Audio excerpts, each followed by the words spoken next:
A reader can spend years with the Old Testament and still miss the ground beneath it.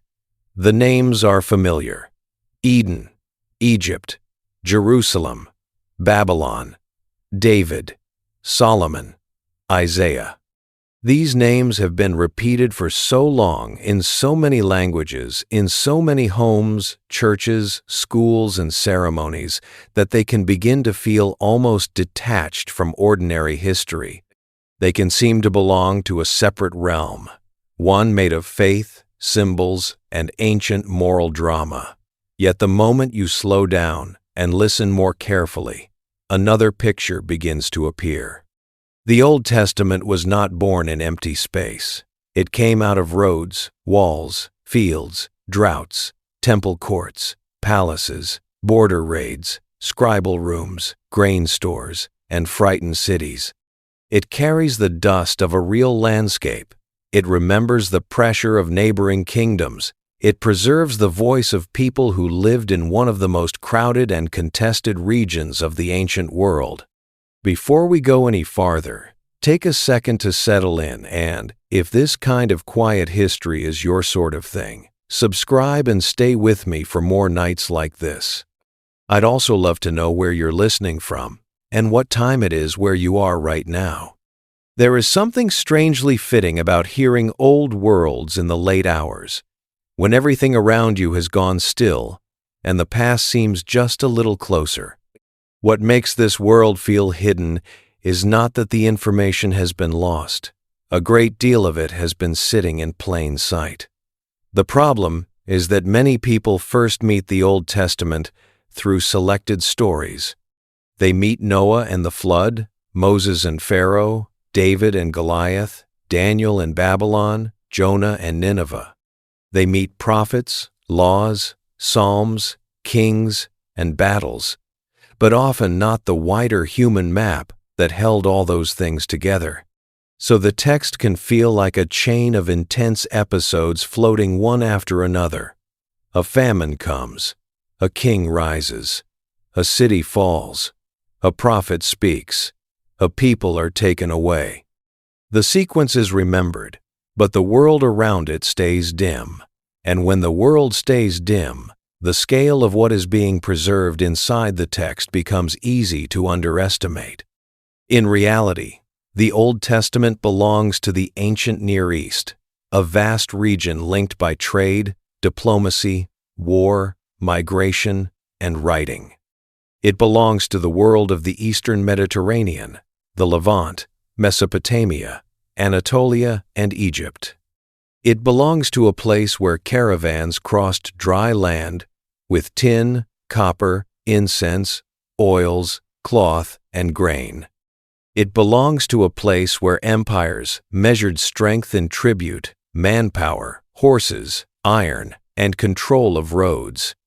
It belongs to a place where kings boasted in carved inscriptions, where temples organized wealth, where scribes copied law and legend onto clay, leather, and papyrus, and where a small kingdom could survive for a time only by reading the mood of larger powers on every horizon.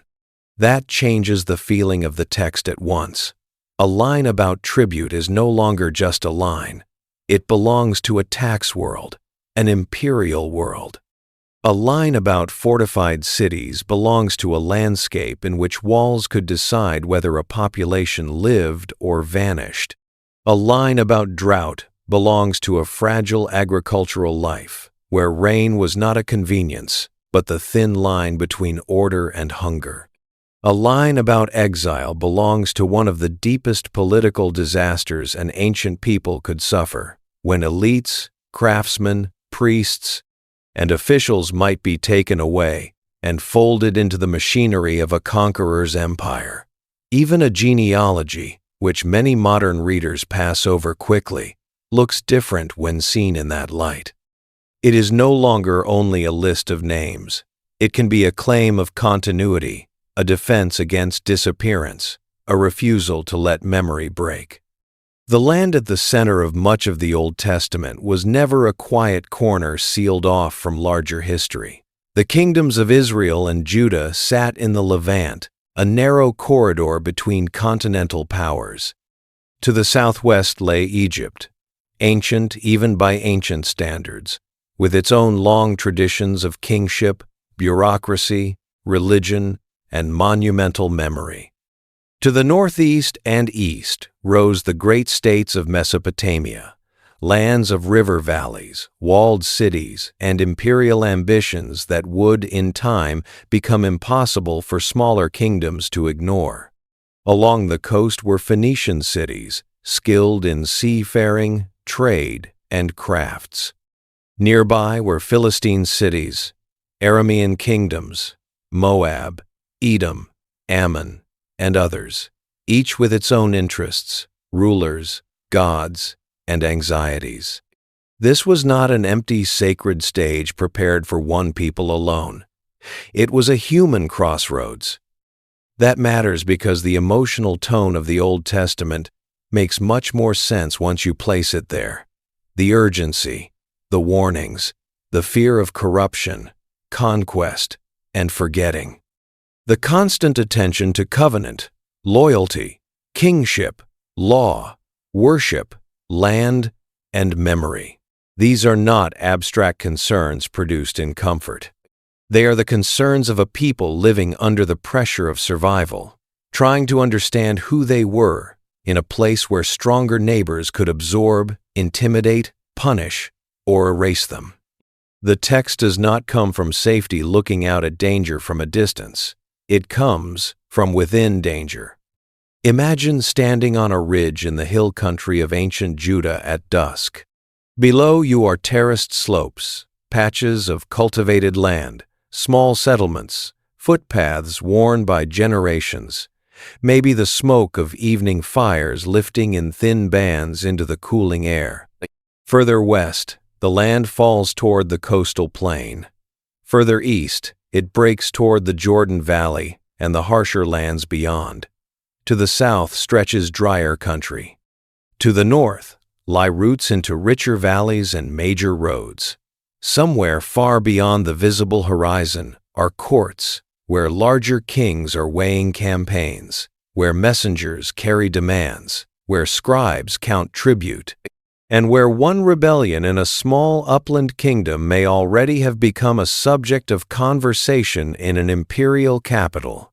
The people in these hills are not imagining themselves into world history. World history keeps arriving at their door.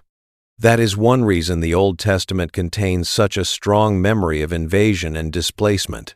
Armies in this region did not merely fight set-piece battles and withdraw with neat results. They could devastate fields, capture strongholds, break alliances, impose tribute, remove dynasties, deport populations, and turn local crises into turning points that lasted for generations. The destruction of a city was not only a military event. It was a shock to religion, kinship, economy, and identity at the same time. If a temple fell, a people did not experience that as the loss of one building among others. It could feel like a wound at the center of the world they knew. This is also why kings occupy so much space in the text. In modern life, a list of kings may seem distant and dry, but in the ancient world, the king was tied to everything: war, taxes, forced labor, diplomacy, justice, cult, and public stability. A good ruler could still bring hardship. A reckless ruler could invite disaster. A weak ruler might become a puppet. A rebellious ruler might gain honor and memory, but leave a broken city behind. When the text weighs kings so heavily, praising some, condemning others, linking their conduct to national fate, it is not speaking from idle political curiosity. It is measuring the behavior of men whose decisions could determine whether families ate, whether walls held, whether shrines stood, and whether foreign standards appeared over the gates. And yet the Old Testament does something more than preserve political fear. It preserves interpretation. That is where its uniqueness begins to sharpen. Many ancient peoples left royal inscriptions. Many commemorated victories. Many boasted of divine favor. But the Old Testament contains long stretches of self-criticism. It remembers failure from the inside. It does not only say, "Our king was mighty," or "Our God defeated theirs," or "Our enemies were weak." It often says something harsher.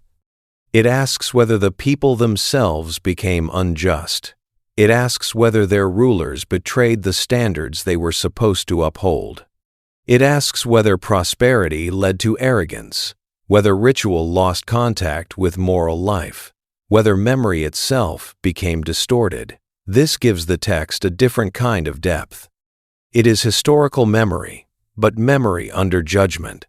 That inner pressure is one reason the world inside the Old Testament feels so large once it begins to open. There are shepherds and judges, but also palace officials and scribes. There are family stories, but also legal traditions and royal archives. There are songs of lament and victory, but also records of tribute, siege, reform, deportation, and rebuilding. There are moments when a prophet speaks to a king, and in that exchange the private and the imperial meet in a single breath. The whole region seems to press through those encounters. A warning spoken in Jerusalem may carry Assyria in the background. A psalm of grief may carry the memory of burned gates. A law code may carry older habits of settled life, disputes over property, labor, marriage, debt, and violence. Nothing sits entirely alone. The names of the great powers begin to glow differently under that kind of reading. Egypt is not only the house of bondage in one famous story. It is a civilization of immense age whose presence shaped the southern world for centuries. Assyria is not only a threatening name from prophetic books. It was a disciplined empire with a hard military reputation, a system of provincial control, and a habit of making examples of those who resisted it. Babylon is not only the setting of exile, it was one of the most celebrated urban centers of the ancient world, heir to older Mesopotamian traditions of learning, kingship, astronomy, law, and monumental display. When these names enter the Old Testament, they are bringing more than atmosphere with them. They are bringing their own worlds. That realization can be strangely moving because it restores scale. A familiar verse may have been heard 100 times, but once placed back into its setting, it begins to breathe in a new way. A denunciation of corrupt rulers sounds sharper when heard against a world of tribute extraction, elite luxury, and peasant burden. A cry for justice sounds heavier when heard from a society squeezed by hierarchy and foreign threat. A promise of return sounds more fragile when heard after forced displacement into one of the great empires of the age.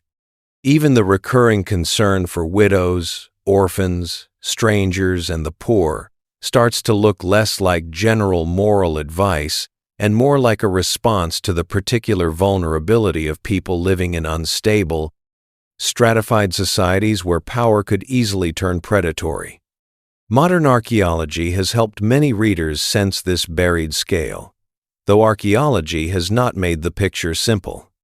Excavations, inscriptions, ruined walls, administrative seals, pottery layers, water systems, city gates, and fragments of written records have all helped anchor parts of the biblical world in material history. They have shown that these books stand in relation to real towns, real monarchies, real patterns of destruction and rebuilding, real habits of administration, and real connections with neighboring cultures. At the same time, archaeology has also reminded us that texts and spades do not always line up neatly. Sometimes the material record confirms a broad setting without confirming every detail. Sometimes it sharpens a timeline. Sometimes it complicates inherited assumptions. Sometimes it leaves a question open. That tension is part of what makes the world inside the Old Testament so compelling. It is not a sealed case already solved.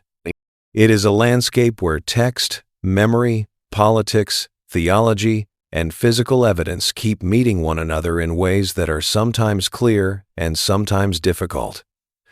A city named in the text may be found.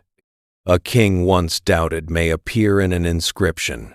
A destruction layer may suggest conflict. A royal seal may illuminate bureaucracy. Yet the meaning of the evidence still has to be weighed. Was a story written close to the event it describes, or shaped much later? Does a silence in the archaeological record prove absence, or only reflect the limits of survival? Are two similar traditions evidence of direct borrowing, or of a broader shared cultural environment? These are careful questions, and the Old Testament keeps generating them. Still, even before those debates begin, one simple fact changes everything. The people behind these books were not living in a myth bubble.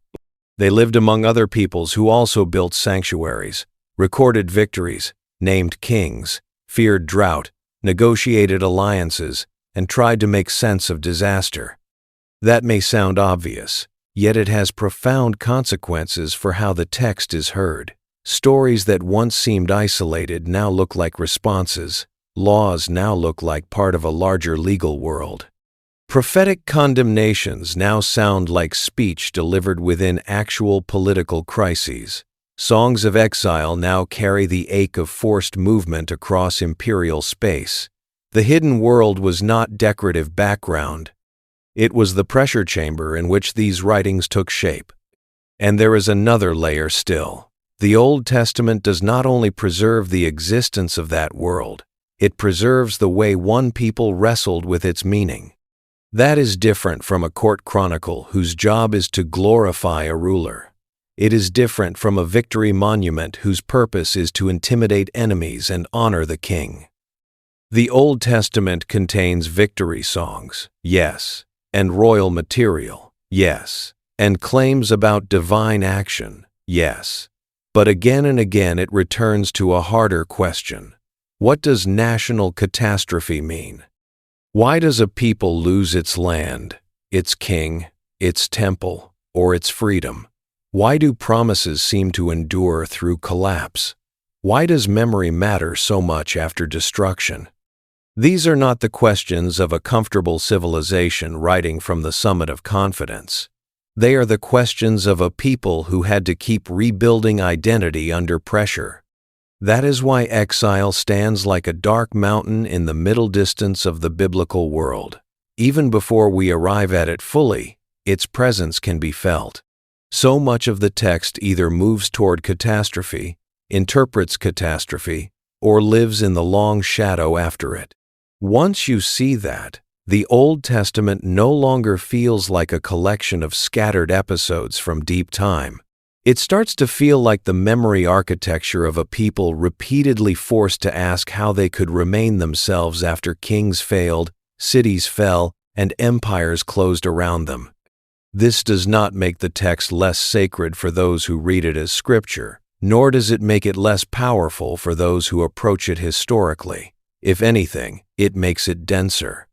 It means that what survived inside these books was not only belief, but a world, its roads and rivalries, its capitals and sanctuaries, its fears and hopes, its social wounds, its imperial pressures, its habits of recording, mourning, warning, and remembering.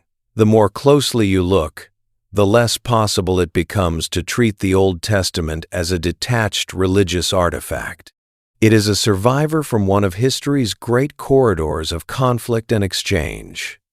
And once that door opens, even a little, the text begins to change shape in the mind. It becomes possible to see ancient Israel and Judah not as flat biblical labels, but as vulnerable kingdoms living among larger powers. It becomes possible to sense that every appeal to justice, every warning against pride, every fear of idolatry, every concern for kingship, land, law, temple, and memory arose in contact with real historical stress. It becomes possible to feel that the Old Testament is carrying not only stories, but the noise of borderlands, the silence after sieges, the calculations of rulers, the labor of scribes, and the ache of people trying not to vanish. Yet that is only the first opening. Once the familiar names are restored to their physical setting, another realization follows. These kingdoms were small, their enemies were not. Their survival depended on geography, timing, diplomacy, loyalty, and luck as much as courage. And the lands around them were full of neighbors with their own gods, languages, claims, and memories. The hidden world inside the text does not become clearer by staring only at Jerusalem. The view widens when we begin to see the whole ring of kingdoms, ports, caravan routes, and empires pressing in from every side, until the old stories start to sound less like isolated episodes and more like life lived in the narrow space between great powers. When the Old Testament is placed back into its landscape, one of the first things that becomes clear is how exposed that landscape really was. Ancient Israel and Judah were not tucked safely behind mountain chains or sheltered deep inside a continent. They lay in a corridor. Armies moved through corridors. Traders moved through corridors. Ideas, gods, goods, tribute demands, royal marriages, refugees, and imperial threats moved through corridors. A small kingdom living in such a place could never pretend that the wider world did not matter. The wider world was always close. Sometimes it brought opportunity. Often, it brought pressure. Quite often, it brought both at once. The land itself helps explain the tension. The Levant is a narrow stretch between sea, desert, and the inland worlds beyond. Its hills and valleys can feel intimate when you picture them closely, yet this same region linked much larger powers. Roads from Egypt passed northward, routes from Mesopotamia and Syria bent south and west. Coastal cities opened toward Mediterranean exchange. Inland tracts connected pastures, villages, fortified towns, and royal centers. A local ruler might think in terms of harvests, wells, walls, and taxes, while a distant empire looked at the same territory and saw supply lines, tribute flows, and a frontier worth securing. For people living there, the ordinary and the imperial were never very far apart. That is one reason the biblical world carries such a strong awareness of neighboring peoples. The text is full of names that can blur together for a modern reader. Philistines, Moabites, Edomites, Ammonites, Arameans, Sidonians, Egyptians, Assyrians, Babylonians. Yet those names mattered because each one represented a real community with its own rulers, shrines, customs, ambitions, fears, and relationship to the land. Ancient Israel did not live next to a blank border. It lived beside societies that were watching, trading, competing, marrying, raiding, negotiating, and at times copying one another. The world between the Jordan and the sea was busy, crowded, and tense. The coast alone was enough to change history. Phoenician cities such as Tyre and Sidon were deeply tied to trade, craft production, maritime links, and royal wealth. Their influence reached far beyond the shoreline. Timber, dyes, metalwork, luxury goods, and connections to distant markets could pass through their hands. The Philistine cities along the southern coastal plain formed another strong presence. Their urban life, material culture, and military organization made them important neighbors and frequent rivals. A kingdom in the highlands did not simply look inward at its own villages and shrines. It had to keep one eye on the coast, where wealth, outside contact, and foreign influence could take different forms than those found in upland life. To the east and southeast, across more difficult country, were Moab, Ammon, and Edom. These were not imaginary enemies invented for dramatic contrast. They were real neighboring polities with their own histories, their own elite families, and their own relationships to caravan routes, pasture lands, and regional politics. Sometimes they fought Israelite or Judahite rulers. Sometimes they were subordinate. Sometimes they rebelled. Sometimes they joined larger coalitions or tried to survive under the same imperial shadow. The same strip of land might be a homeland to one people, a trade artery to another, and a taxable frontier to a third. That is part of what makes the region feel so compressed and volatile. Many different claims had to live uncomfortably close to one another. Northward, the picture widened further. Aramean kingdoms, especially around Damascus, were major actors for long stretches of the Iron Age. They controlled routes, fielded armies, and competed with Israelite rulers for territory and influence. Their language and culture also mattered.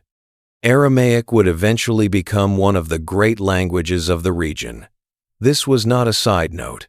Language itself is evidence of contact, adaptation, administration, and changing political realities. The Old Testament world was multilingual around the edges and sometimes at the center. Scribes, envoys, merchants, and captives moved through more than one linguistic world. That fact alone reminds us that biblical history did not unfold inside a sealed cultural chamber. It unfolded in conversation, rivalry, and constant exposure. The pressure on Israel and Judah becomes easier to feel once we stop imagining them as large states. They were not. Their populations were limited. Their resources were limited. Their kings operated with narrow margins. Their armies, even when effective in local terms, were small beside the forces of major empires. A fortified hill town might mean everything to its inhabitants, and still be no more than a local obstacle from the perspective of a conquering power. Jerusalem itself, so immense in later memory, was for long periods a modest capital in comparison with the gigantic urban centers of Mesopotamia or Egypt. The emotional force the city carries in the text can make it seem larger than life. Historically, its vulnerability was part of its story. The Kingdom of Israel, centered in the north, generally had greater agricultural wealth and broader access to fertile valleys than Judah. It also had a more complicated political life, with changes of dynasty and shifting alliances. Samaria, its capital, became a significant royal center. Judah, centered on Jerusalem in the south, was often smaller, rougher, and more defensible in some respects, though no less exposed to larger currents. The relationship between these two kingdoms is one of the major fractures inside the biblical world. Their separation mattered politically, militarily, and theologically. It meant that even before foreign empires pressed hardest, there was already division within the people who shared older traditions.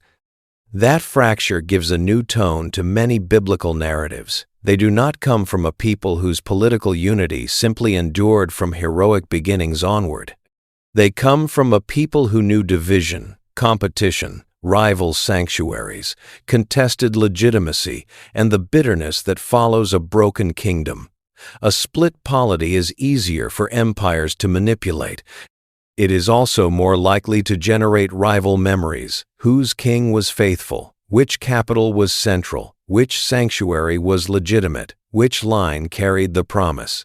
These questions are not only religious in tone, they belong to the hard logic of political fragmentation. If we stand back for a moment, the broad sequence is severe.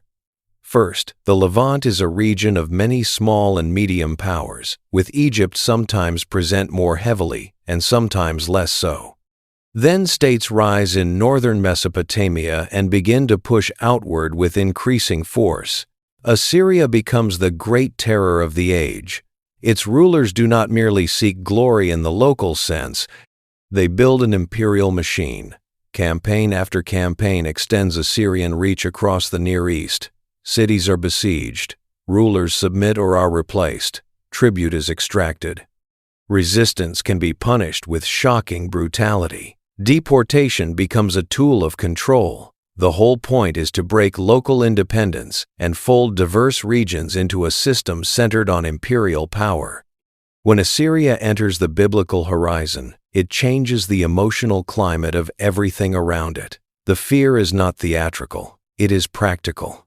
What happens when a kingdom that can field vast armies sets its will on a small state in the Levant? What happens when a ruler must decide whether to submit, rebel, or seek help from another great power? What happens when tribute drains a kingdom's strength but rebellion risks annihilation? Those are not abstract policy questions. They touch fields, workshops, families, shrines, and city walls. They shape whether a child grows up under a local dynasty or under a provincial administration imposed from far away. The fall of the northern kingdom of Israel to Assyria remains one of the clearest examples of this reality. Whatever details one emphasizes, the broad event is stark. The northern kingdom did not survive the age of Assyrian expansion. Samaria fell, populations were displaced, administrative patterns changed. The social and political world that had sustained that kingdom was broken. Later memory would develop deep reflections around the fate of the North. But even before interpretation enters, the historical fact is cold enough. A kingdom named throughout the biblical record ceased to stand as it had before. Judah watched that happen. That alone would have marked its political imagination for generations. A small southern kingdom could see that neighboring dynasties were not permanent, that fortified cities were not guarantees, and that imperial power did not tire quickly. No wonder questions of loyalty, reform, alliance, and divine favor become so intense in the narratives surrounding Judah's kings. When advisors argue, when prophets warn, when rulers make moves toward Egypt or away from it, toward tribute or toward revolt, they are acting under the memory of what had already happened in the north. Assyrian inscriptions, outside the biblical text, help modern readers grasp how this world functioned. Their tone is often one of royal dominance. They list conquered cities, tribute received, enemies subdued, distant lands brought low. Their style is not humble, it is meant to magnify the king and frighten resistance. Yet, that is exactly why they matter. They show the language of empire from the other side. Beside the biblical record, these inscriptions remind us that the people of Judah were living under rulers who saw themselves as masters of a vast system, with local kingdoms ranked according to obedience and utility. The biblical world becomes sharper when these outside voices are heard alongside it. And yet, Assyria did not last forever. No empire does. Its dominance eventually cracked, and into that changing power landscape came Babylon. For Judah, this did not mean relief. It meant a new master, and finally, one of the greatest breaks in its history. The Babylonian conquest, the fall of Jerusalem, and the exile that followed were not only political defeats, they were civilizational wounds. The Davidic monarchy, the temple, the elite structure of the kingdom, and the sense of place itself were all shaken. The memory of Babylon in biblical literature is so strong because Babylon became the name of rupture. A modern reader who has lived in a world of nations, constitutions, archives, and digital storage may need to slow down to feel what such a rupture meant in the ancient setting. A kingdom was not simply a government office building and a flag. Its political center, cult center, dynastic center, and memory center were much more tightly bound together. Remove the king, burn the temple, break the city, and carry leading groups away. And you do not merely alter policy, you attack the structure by which a people understands itself. That is why exile became such a deep category in biblical memory. It was loss of land, loss of center, loss of ordinary orientation. Even those who remained in the land would have lived in a broken world. This helps explain the force of the recurring biblical concern with land. Land in the Old Testament is not scenery. It is inheritance, promise, subsistence, political space, and identity joined together. To lose it, or to remain on it under foreign domination, was not simply to undergo a border change. It was to experience a disturbance in the relationship between God, people, memory, and daily life. The imperial politics of the ancient Near East thus enter the text at its deepest emotional points. Land, kingship, covenant, temple, law, and justice all become more urgent because foreign empires repeatedly place them in danger. Egypt adds another layer to this political map. For much earlier readers, Egypt may first appear as the place of oppression from which the Israelites escaped. Yet in the historical world of the kingdoms, Egypt remains an ongoing presence in different ways. Sometimes it is a source of prestige. Sometimes it is a hoped-for ally. Sometimes it is a temptation in foreign policy. A Judahite king considering how to respond to Assyria or Babylon might look toward Egypt as a counterweight. That sort of calculation appears in prophetic and historical material because it was part of real geopolitical thought. The trouble was that leaning on Egypt could prove disastrous if Egyptian promises failed or if the imperial situation changed too quickly. The prophets often seem relentless on this issue. They do not speak like detached analysts. They speak as men convinced that certain political habits reveal a deeper sickness. Trusting cavalry, fortresses, treaties, or foreign patrons while justice decays at home becomes, in their view, more than bad strategy. It becomes a sign that the people have forgotten the moral center of their life. That is why biblical prophecy feels so unusual when placed against the broader literature of the ancient world. It is intensely historical and intensely moral at once. It does not merely say, "A treaty failed." It asks why rulers sought security in the wrong places and why power so often drifted toward exploitation, idolatry, and self-deception. The smaller neighboring states had to make similar calculations, though their voices survive less fully for us. Moab, Edom, Ammon, Aram, Phoenician, city-states, Philistine centers, and others were all trying to survive under shifting constellations of power. Some prospered through trade. Some maneuvered skillfully. Some vanished into the ambitions of larger empires. A stele raised by a local king, a city wall rebuilt after destruction, a tribute list preserved in an imperial record, all hint at the same reality. The whole region was full of rulers trying to remain visible on a map that was being redrawn again and again. This world also helps explain why the biblical text is so interested in roads of movement and forced movement, caravans, military marches, envoys, refugees, captives, deportees, returning exiles, pilgrims, and traders all belong to the same broad geography. To live in the Levant was to know that people arrived. Some came with goods, some came with demands, some came with chains. The image of a population taken from its land and resettled elsewhere was not symbolic invention. It was a method of empire. The image of a remnant returning was not sentimental comfort. It was one of the most charged hopes available to a shattered people. Even daily life inside these kingdoms was shaped by this larger instability.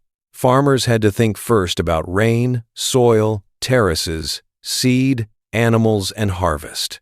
But above them sat systems of taxation and obligation, royal building projects, military needs, and temple economies all drew on local production.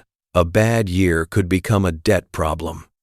A series of bad years, joined to political pressure, could become a social crisis. When prophets denounce those who seize land, crush the poor, or pervert justice, they are not speaking into a modern economy of abstraction. They are speaking into village life, court life, and estate life, where the powerful could quite literally alter whether ordinary households survived intact. The kingdom, then, was not only a military actor caught between empires, it was a social order under strain. That strain could widen the gap between elites and common families. It could corrupt courts. It could make religious performance serve royal image rather than communal truth. It could make local suffering disappear behind official success. This is why the biblical tradition keeps returning to a sharp idea. A kingdom may look strong while rotting inside. Foreign conquest may be the visible disaster, but injustice can begin much earlier, in the ordinary habits of those who govern and those who benefit from their rule. Jerusalem and Samaria each stood at the center of these tensions in their own ways. Samaria represented northern power, prosperity, vulnerability, and eventual destruction. Jerusalem represented dynastic continuity, cult centrality, survival for a time, and then deep catastrophe followed by persistence. Neither city can be understood properly if turned into pure symbol. They were actual places, with walls, officials, storage systems, water concerns, regional networks, and human neighborhoods. Yet their symbolic power grew precisely because so much historical weight gathered in them. A capital city in the biblical world was never just where a king sat, it was where memory condensed. The same is true of the temple. In a world crowded with temples and sacred sites, the temple in Jerusalem mattered not only as a shrine, but as a center of national meaning. That is why its loss was so devastating. When the Babylonians destroyed it, they were not merely striking a religious target among many. They were dismantling an axis around which Judahite life had been organized. The scale of grief that followed becomes easier to understand when the political and sacred are allowed to remain joined, as they were for the people who lived through it. All of this makes the Old Testament sound different. Repeated warnings against foreign entanglements no longer feel like narrow religious prejudice. They feel like speech from a frontier society that knew how costly dependence could become. Repeated condemnations of corrupt rulers no longer sound exaggerated. They sound like the judgment of a tradition that had seen political failure turn into national ruin. Repeated memories of oppression, siege, famine, and exile no longer feel like dramatic embellishment. They feel like the lived grammar of a people repeatedly tested by stronger powers. And still, for all this exposure, the small kingdoms of Israel and Judah were not passive objects only. They acted. Their rulers formed alliances, built fortifications, pursued reforms, sponsored cult, taxed populations, and made decisions that shaped their future. Their scribes preserved traditions. Their priests guarded ritual memory. Their prophets spoke into moments of crisis. Their households continued across generations. Their songs survived. Their legal and narrative traditions did not vanish even when royal structures fell. This is one of the quiet wonders of the biblical world. The kingdoms themselves were small, but the memory work that emerged from them became immense. That is part of what makes the political world around them so important.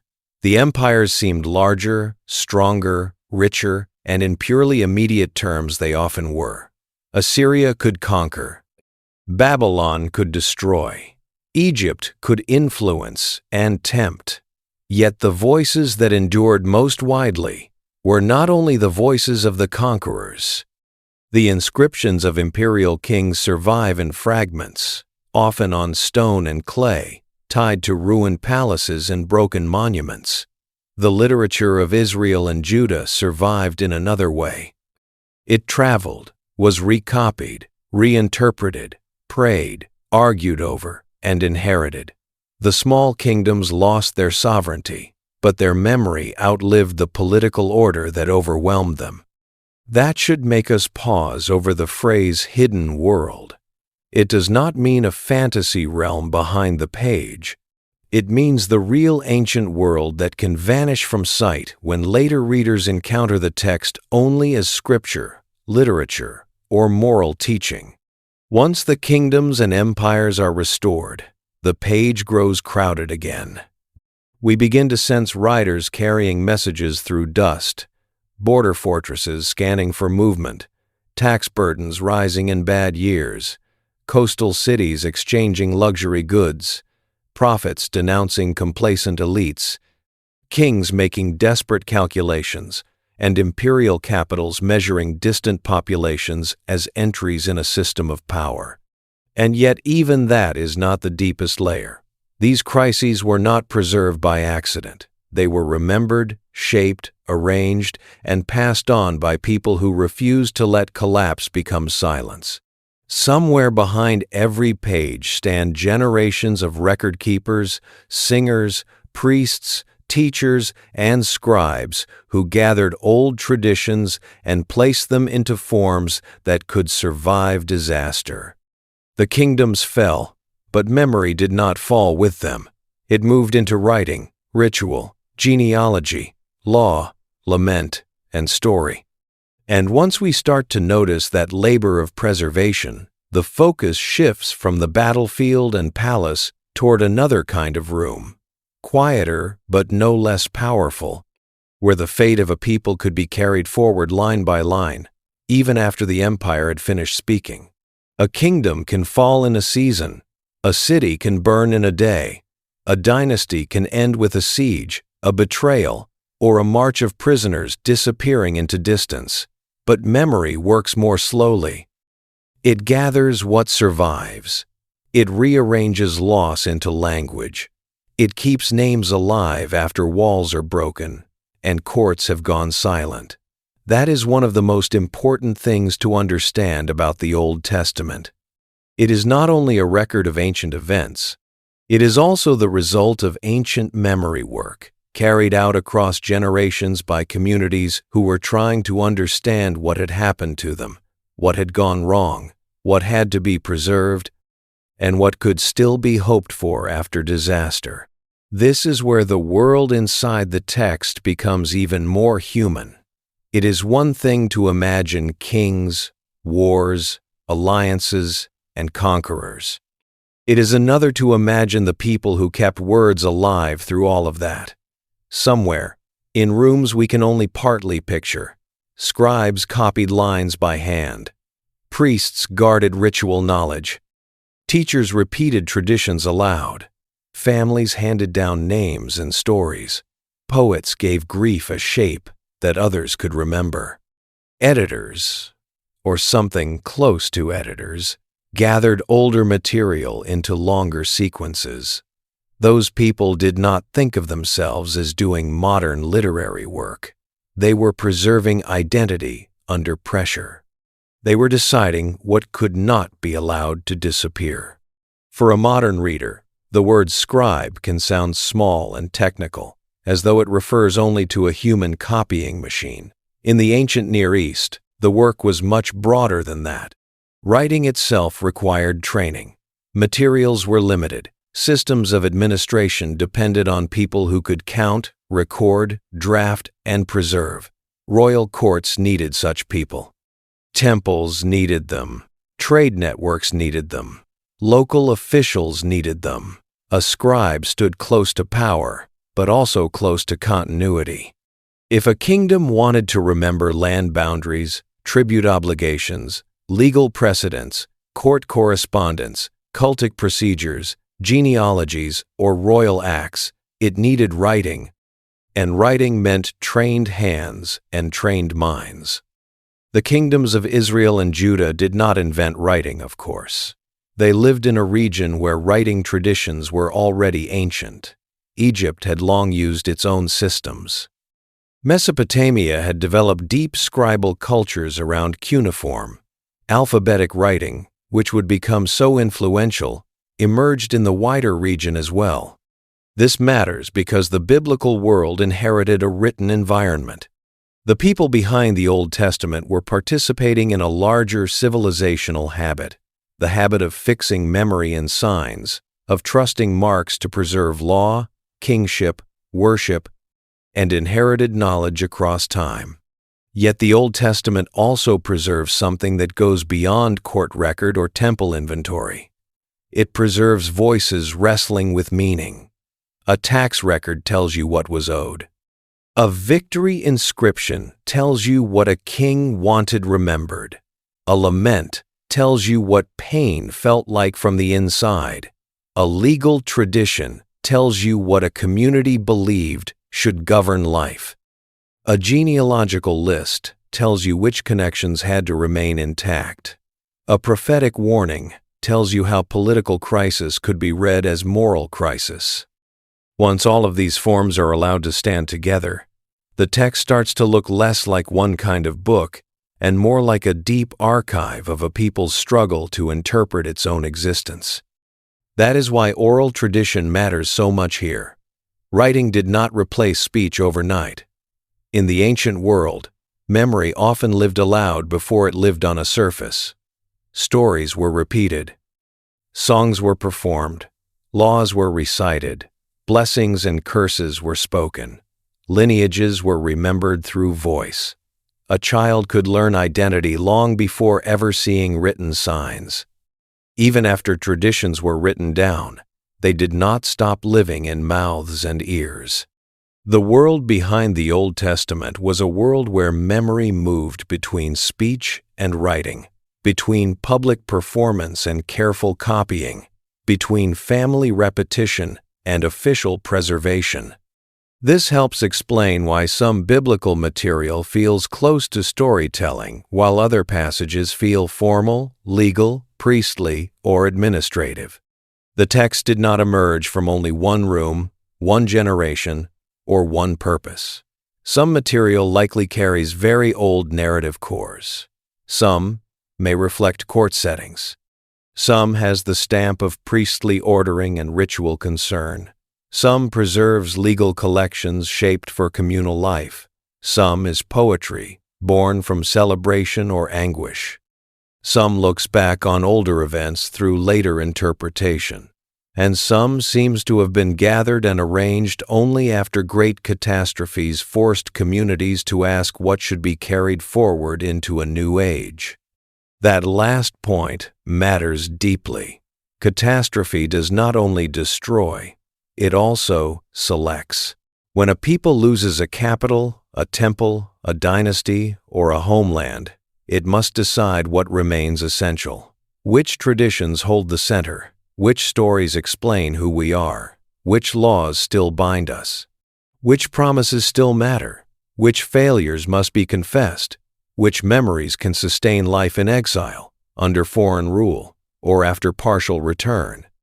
The Old Testament bears the marks of communities asking these questions again and again. It is not memory stored in calm abundance. It is memory refined by danger. The exile to Babylon stands at the center of this refining process. Even when individual texts may preserve older material, the crisis of exile seems to have sharpened the need to collect, interpret, and arrange inherited traditions into durable form. A people displaced from its center must find new ways to hold together. Temple worship is disrupted. The king is gone or powerless.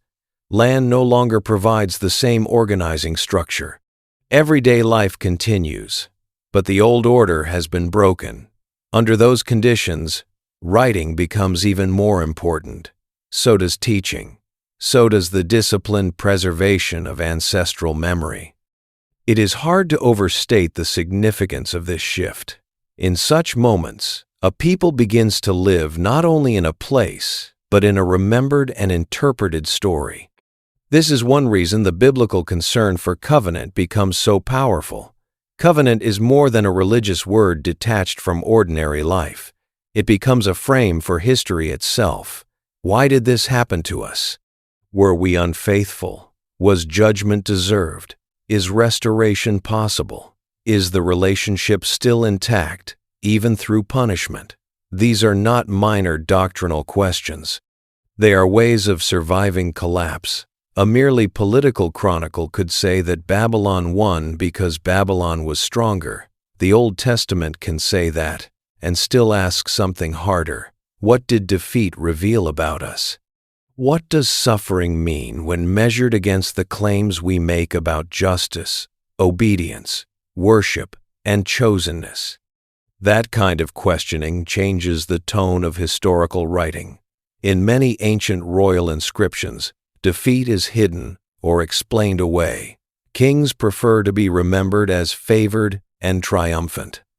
The Old Testament certainly contains triumphal material in places, yet it also preserves deep national self-critique. It remembers idolatry, injustice, failed rulers, false security, moral corruption, broken law, and prophetic warning ignored. That does not make it less shaped by community belief. It makes it more searching.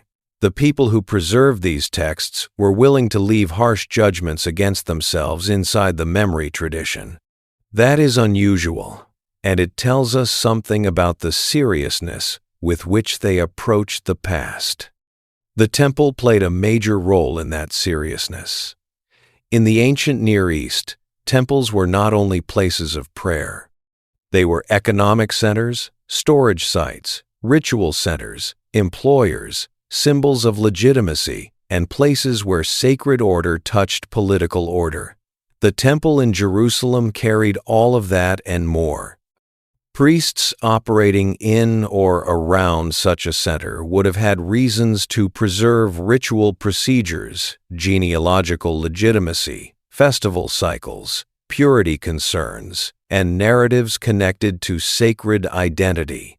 When later readers move quickly through priestly or legal material, they can miss how much is at stake in it. These were not dry pages assembled for the sake of paperwork. They were ways of guarding order in a world where order was fragile. Genealogy belongs to the same struggle. To a modern reader, long lists of fathers, sons, clans, tribes, and descendants may seem remote. Yet genealogy in an ancient society could preserve land claims, social legitimacy, cultic eligibility, political continuity, and belonging. After disruption, it could become even more important. Who are we? To whom are we connected? What lines survive? Which priestly families remain valid? Which tribal identities continue to matter? In the aftermath of exile and return, genealogy could serve as a defense against oblivion. To write down names was to resist disappearance. Law, too, takes on a fuller meaning in this context. Biblical law is not only a collection of rules, it is part of the architecture of communal memory. It tells people how to structure time, labor, debt, worship, kinship, property, injury, holiness, and responsibility. It draws boundaries. It marks a way of life. Some laws may preserve very old customary practice. Others may reflect priestly shaping or later codification. Whatever their precise stages of formation, they show that memory in this tradition was not limited to storytelling. It included ordered life. A people who wanted to survive politically and spiritually needed more than tales of ancestors. It needed practices. This is one reason the Old Testament contains so many different textures side by side. Narrative, poetry, genealogy, law, prophetic speech, lament, wisdom, royal annals, temple concerns, covenantal reflection, and national retrospection all exist together, because a people was trying to preserve an entire world, not merely a sequence of events. The result is layered. One passage may feel very old in its imagery. Another may carry the concerns of later editors. One section may be close to court memory. Another may be shaped for worship. One may preserve a northern perspective. Another may come through a Judahite lens. Reading historically means allowing these layers to be there. That does not require stripping the text of meaning. It requires paying closer attention to how meaning was made. Suppose a story about an ancestor, a king, or a national crisis was first told in one form, then retold in another, then written, then copied, then placed beside other materials, then reread after exile. In that case, what we have is not false history replacing true history. What we have is memory passing through stages of preservation and interpretation. This is normal in human societies, though in the Old Testament the process is especially consequential because the result became sacred literature for later civilizations. The prophetic books offer a vivid example of this process. A prophet may have spoken into a specific crisis, a military threat, a corrupt court, a false alliance, a social injustice, a ritual corruption. Those words may then have been remembered, written down, expanded, collected with others, and arranged so that later communities could hear them again under new circumstances. A warning first addressed to one king or city could become part of a larger memory tradition about national failure, divine judgment, and hope beyond collapse. This does not empty the prophecy of its original force. It extends that force across time. The Psalms show another kind of preservation. Songs can outlive palaces. A lament can survive the king who first heard it. A hymn can be sung in a second temple by people who did not witness the first. A cry for deliverance can be repeated by generations whose troubles differ from the original setting and yet still feel close to it.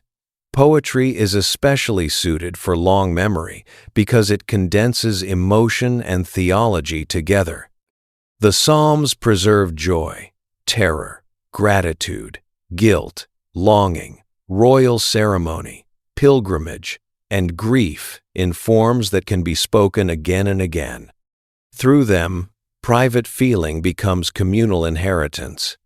Then there are the long historical sequences, from the narratives of the ancestors to the stories of conquest, judges, kings, division, decline, and exile. Modern readers often want to ask whether each event happened exactly as told, but before even reaching that question, another one deserves attention. Why were these sequences arranged this way? What pattern of rise and fall do they reveal? What moral logic ties them together? Why are some rulers judged with relentless severity, while others are given honor? Why do some episodes expand at length, while others pass quickly? These are signs that historical remembrance here is not neutral chronicle.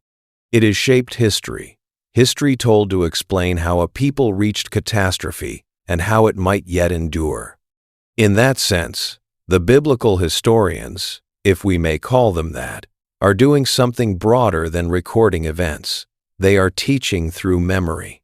They do not only ask what happened, they ask why it mattered, what it revealed, and how it fit into a larger relationship between people, power, justice, and God. That is one reason modern debates over biblical history can become tense. Some readers want only raw fact. Others want only theological meaning.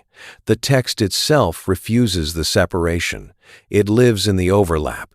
It remembers events, rulers, places, wars, and disasters, but it remembers them through interpretation. That is how the communities preserving these books survived them. The return from exile did not end this process. Return itself created new questions. What does restoration mean when not everyone comes back? What happens when the old monarchy is not fully restored? How should temple life be re-established? Who counts as the community now? Which boundaries matter? How should law be taught in changed conditions?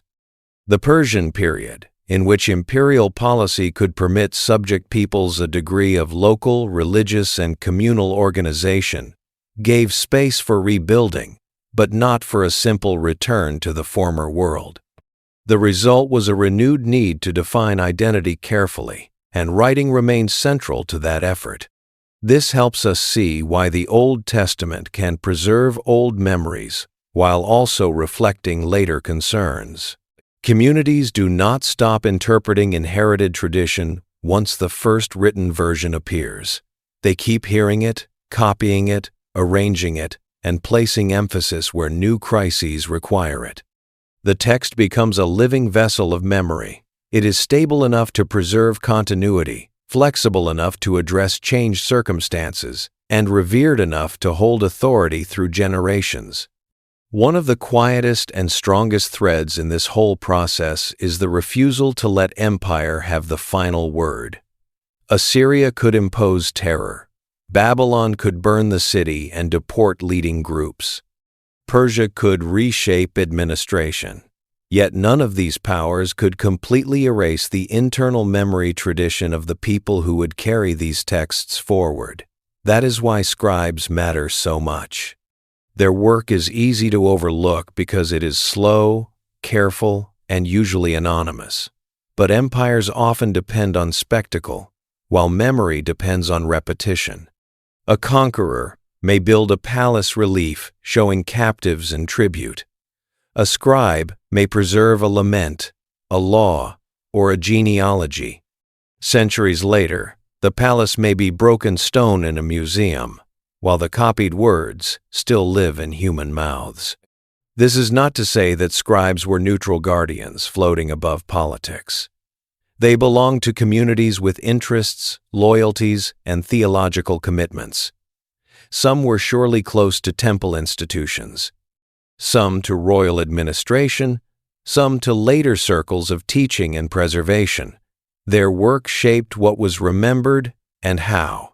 Yet that does not lessen the importance of what they preserved. It sharpens it. The Old Testament is not accidental survival. It is chosen survival.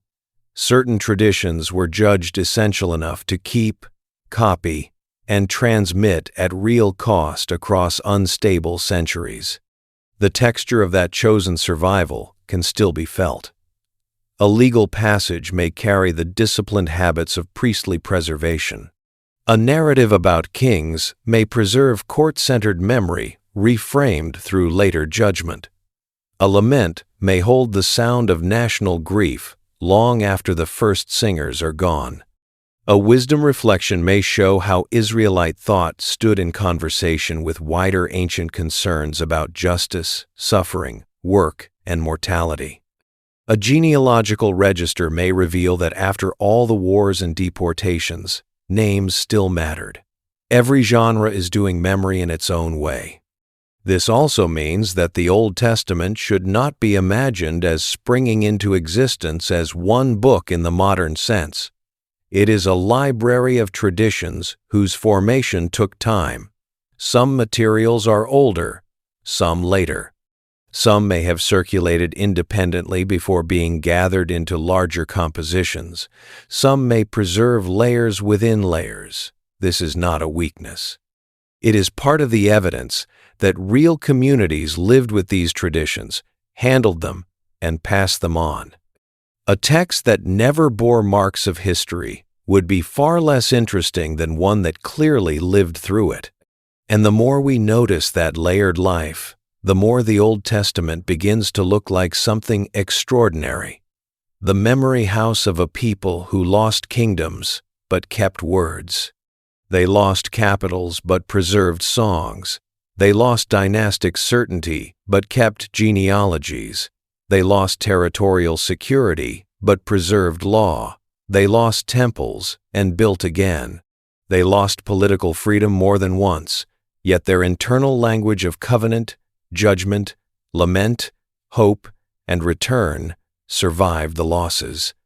In that sense, the making of the Old Testament is itself part of the history it tells. The text is not just about survival, it is survival. Once that becomes visible, another door opens. If these communities were preserving memory inside a wider ancient world, then their writings did not develop in total isolation from that world's ideas, images, legal forms, myths, and literary habits. Flood stories, wisdom traditions, royal language, law codes, creation imagery, and covenant forms all existed beyond Israel and Judah too. The question, then, is no longer only how memory survived, but how one people's memory stood in conversation with older and neighboring civilizations around it. And when those echoes begin to surface, the buried world inside the text starts to feel older, deeper, and far more entangled than it first appeared. There is a moment that often comes when someone begins to read the Old Testament historically, rather than only devotionally or literarily. At first, the reader notices the kingdoms, the empires, the wars, the exiles, and the scribes. That already makes the text feel older and more grounded. But then another recognition appears, and it can be even more surprising. Some of the great themes inside the Old Testament do not stand alone in the ancient world. Flood stories appear elsewhere. Law collections appear elsewhere. Creation imagery appears elsewhere. Wisdom sayings appear elsewhere. Royal language, temple language, covenant patterns, and ideas about cosmic order appear elsewhere. The Old Testament begins to look less like a solitary monument and more like one voice speaking inside a very old conversation. That realization can be misused if it is handled carelessly. Some people hear that biblical material has ancient parallels and immediately decide that nothing in it is distinctive. Others hear the same thing and become defensive, as though any comparison threatens the integrity of the text. Both reactions flatten the historical picture. Ancient cultures constantly borrowed, reshaped, adapted, argued, and reinterpreted. They lived near one another, traded with one another, fought one another, married across boundaries, copied forms, inherited old symbols, and reworked familiar images to express new claims. Similarity does not erase difference. Difference does not erase shared environment. The real question is not whether the Old Testament stood in relation to older civilizations. It plainly did. The deeper question is how. One of the most famous examples is the flood. For many readers, the flood in Genesis appears first as a biblical story with immense emotional and symbolic force. Corruption spreads, judgment comes, a vessel preserves life, waters cover the earth, and after destruction, a new order begins. But when the wider ancient Near East comes into view, the story no longer appears in total isolation.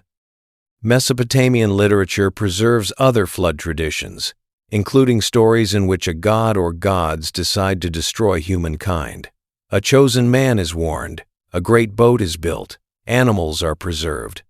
The storm comes, and a surviving figure eventually offers sacrifice after the waters recede.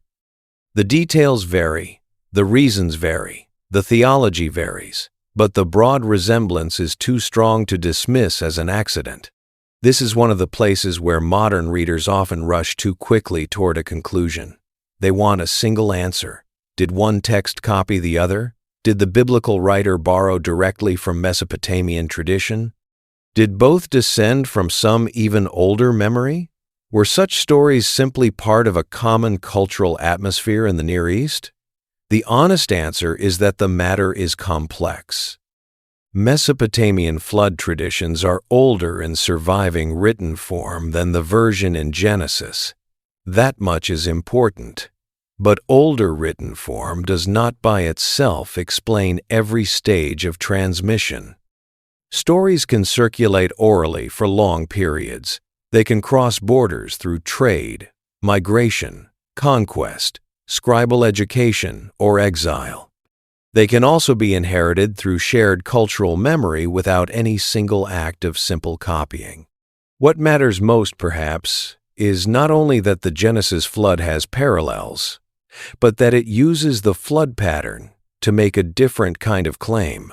In some Mesopotamian versions, the gods may appear divided, unpredictable, or irritated in ways that reflect a polytheistic cosmos full of divine tension. In Genesis, the story is ordered around a single God whose judgment is moral and whose covenant after the flood provides a framework for human life going forward.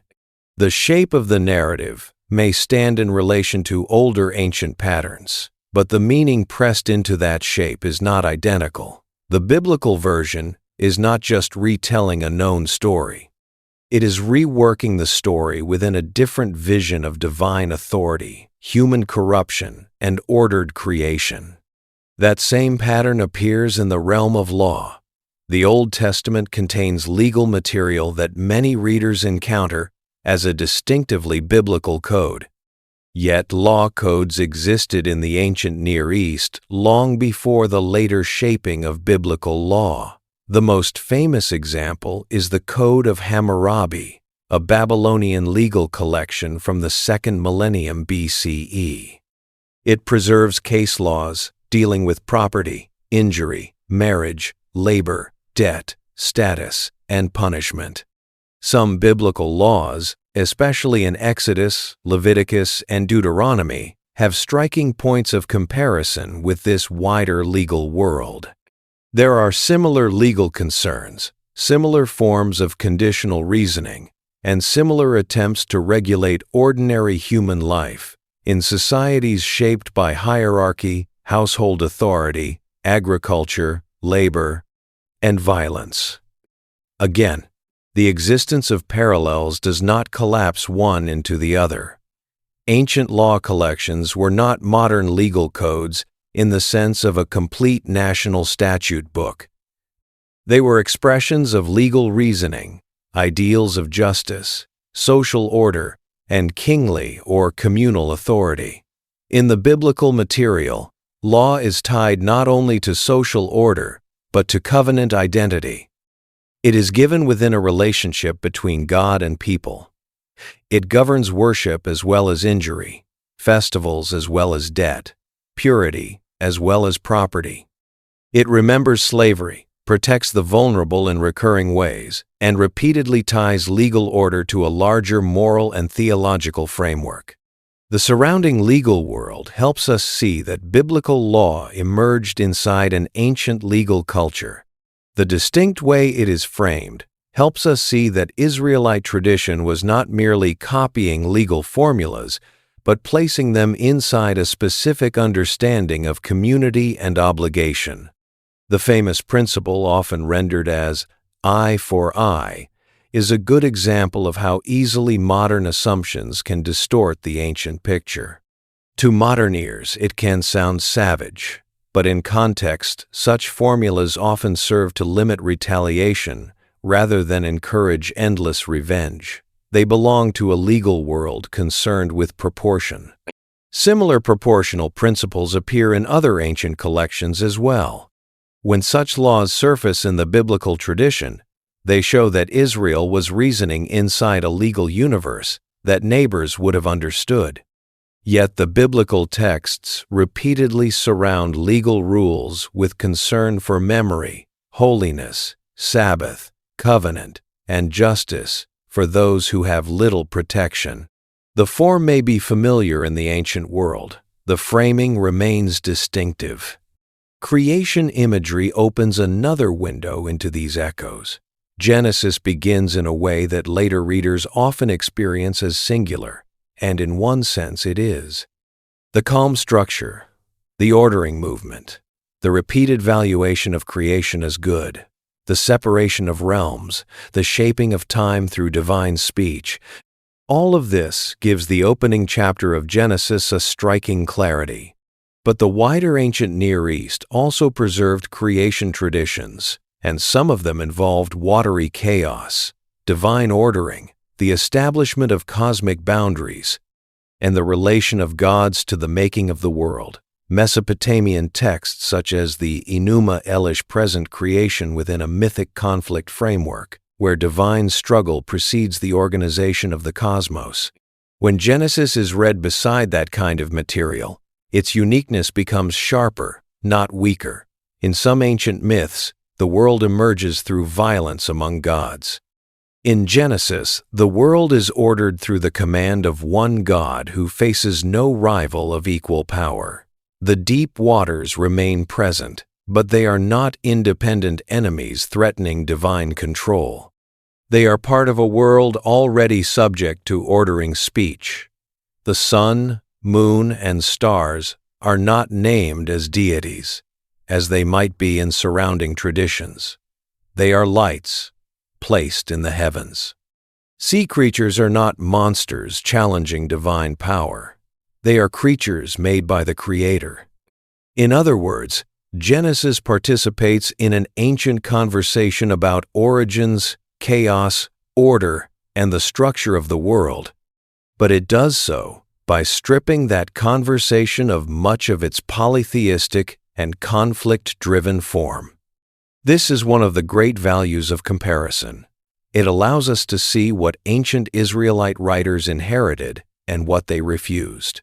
Without comparison, a reader may notice only the biblical claim itself. With comparison, the reader begins to notice decisions. Why tell creation this way rather than that way? Why present the world as ordered speech rather than divine warfare? Why demote celestial bodies from divine status to created lights? Why emphasize the goodness and order of creation rather than the unstable politics of a pantheon? These are not minor literary choices. They reveal a cultural and theological act of interpretation within a shared civilizational setting. Wisdom literature offers a subtler kind of parallel. Books such as Proverbs, Job, and Ecclesiastes belong to a broad ancient concern with how human beings should live, how wisdom is gained, why suffering occurs, whether justice reliably governs the world, and what can be known about mortality. Egypt and Mesopotamia both produced wisdom texts, instructions, dialogues, and reflections on human limitation. Advice about speech, restraint, discipline, listening, ambition, wealth, and conduct was not unique to Israel, nor were questions about suffering and the apparent disorder of human life. Yet once again, biblical wisdom stands within the larger world, while also taking its own shape. Proverbs often sounds close to ancient instruction traditions, yet it ties wisdom to the fear of the Lord in a way that gives the practical sayings a covenantal and theological center. Job presses the suffering question with extraordinary force, refusing simple reward and punishment formulas and staging one of the deepest reflections on human innocence, pain, and divine mystery found anywhere in ancient literature. Ecclesiastes faces mortality, transience, and the limits of human striving with a starkness that still feels fresh. The existence of wisdom parallels in neighboring civilizations does not make these books derivative in any shallow sense. It places them inside a wide human struggle to understand order and disorder, while their specific voice still stands apart. Royal ideology is another field where echoes matter. Ancient Near Eastern kings did not rule silently. They explained themselves through inscriptions, titles, building projects, military records, and claims of divine favor. Kings were often presented as protectors of order, defenders of temples, chosen agents of the gods, bringers of justice, and mighty conquerors. This style of kingship affected the whole region. Israel and Judah could not have avoided it. Their rulers built, fought, taxed, judged, and claimed legitimacy in a political world where kingship already carried long-established symbolic patterns. That helps us hear biblical accounts of kings differently. A psalm celebrating the king, a narrative about temple building, a statement that the ruler acts on behalf of justice, or a report of foreign tribute all belong to a wider language of monarchy that neighboring peoples would have recognized. At the same time, biblical tradition often places kings under unusually intense scrutiny. A king is not simply glorious because he sits on the throne. He can fail morally, corrupt worship, oppress the people, or bring the nation to ruin. The Davidic king may be tied to promise, but no king is safe from prophetic judgment. This combination is important. Israelite and Judahite kingship stands in continuity with ancient royal forms, yet the biblical memory tradition resists letting royal power become self-justifying. Temple language works in a similar way. Temples across the ancient Near East served as cosmic and political centers. They were places where heaven and earth were thought to meet, where divine presence was localized, where offerings were made, where wealth accumulated, and where sacred order was affirmed. The Jerusalem temple can only be understood within this larger temple world. Its architecture, its priestly concerns, its sacrificial system, and its symbolic centrality all fit into a regional pattern in broad terms. But the biblical presentation of the temple also reshapes the pattern. The temple is not the dwelling of a local deity in the way surrounding peoples might have imagined divine residence. God cannot be contained in any simple sense. The temple is holy, central, and irreplaceable for Israel's worship. Yet the text can also critique trust in the temple when justice collapses. Prophets can say, in effect, that sacred architecture does not protect a corrupt society from judgment. That is a remarkable claim in an ancient world where temple prestige often reinforced royal and national confidence. The temple is central, yes, but not magical. It can be defiled. It can be destroyed. It does not excuse moral failure. Covenant itself has often been compared to treaty forms in the ancient Near East. Great kings made treaties with lesser rulers. Terms were established. Loyalty was demanded. Blessings or protection might accompany obedience, while curses followed rebellion. Scholars have long noticed that some biblical covenant forms, especially in Deuteronomy and related material, reflect structural similarities to treaty traditions known from the broader region. This should not surprise us.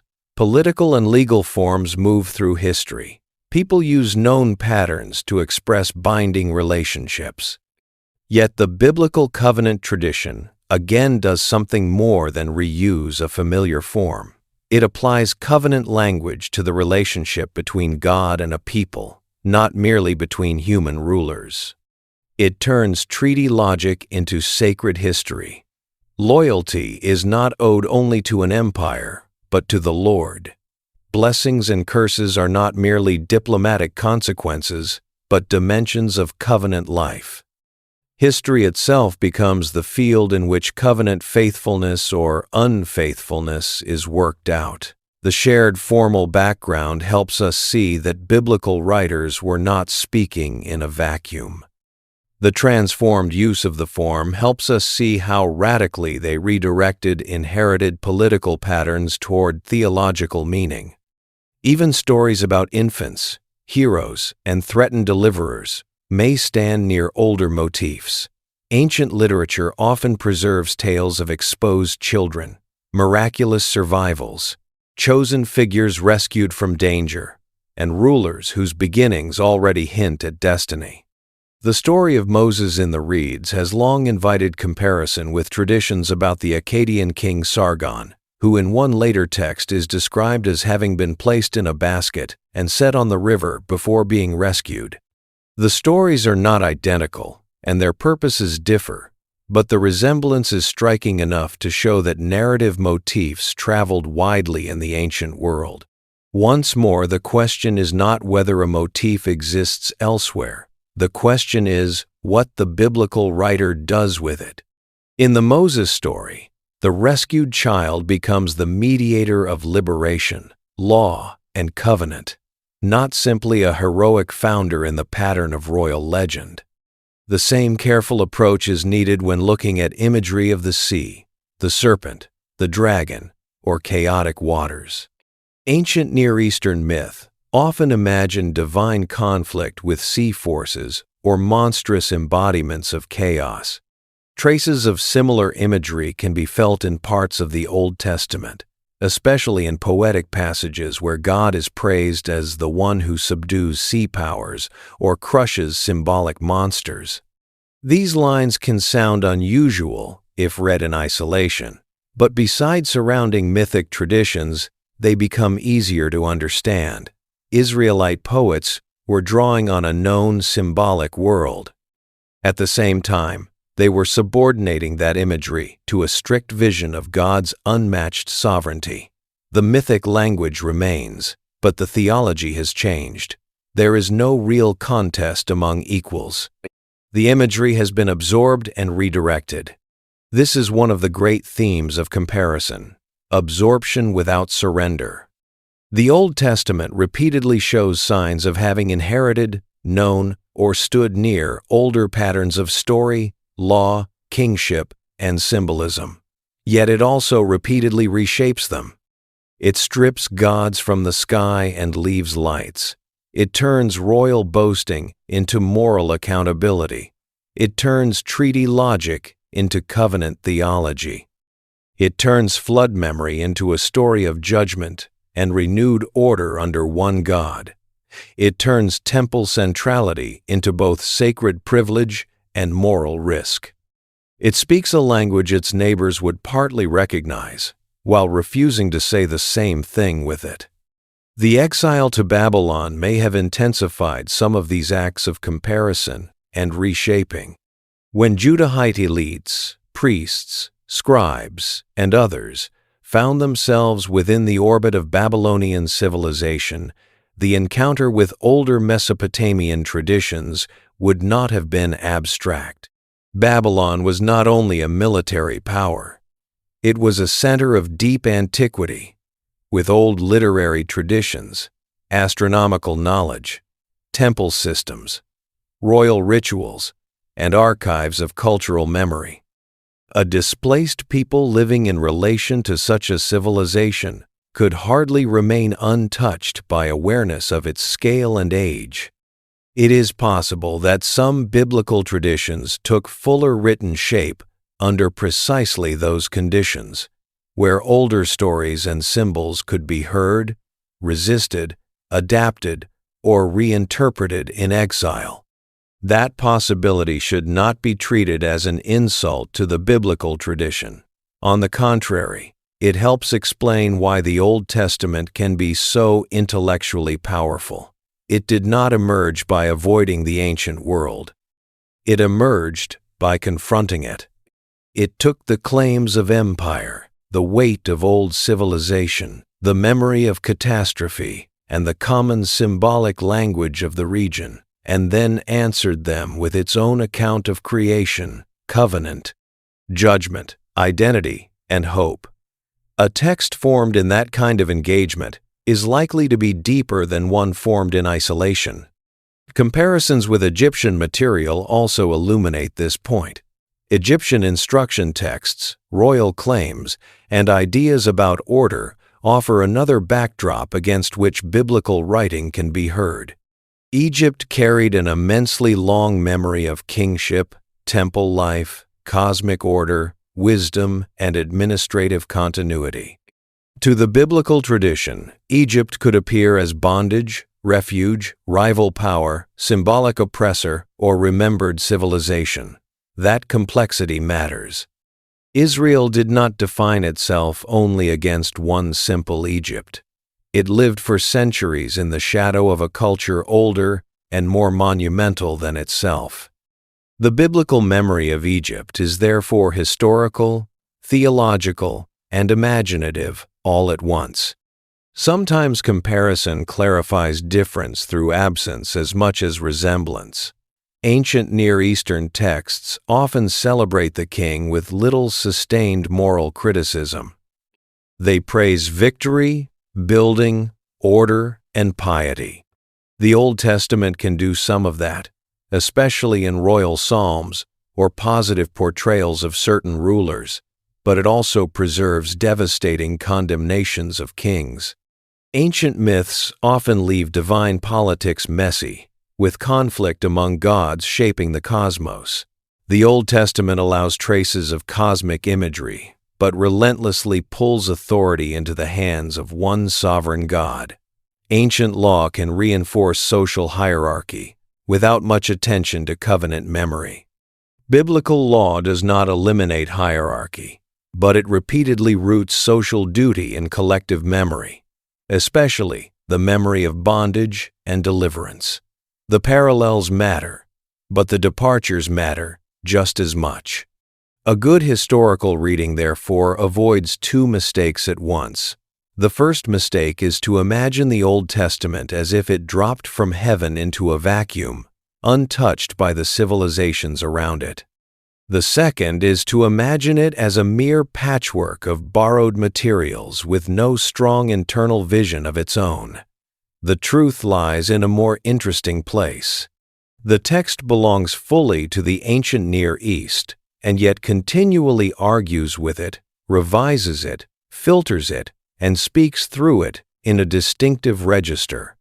The story of kingship in 1 and 2 Samuel, for instance, becomes richer in this light.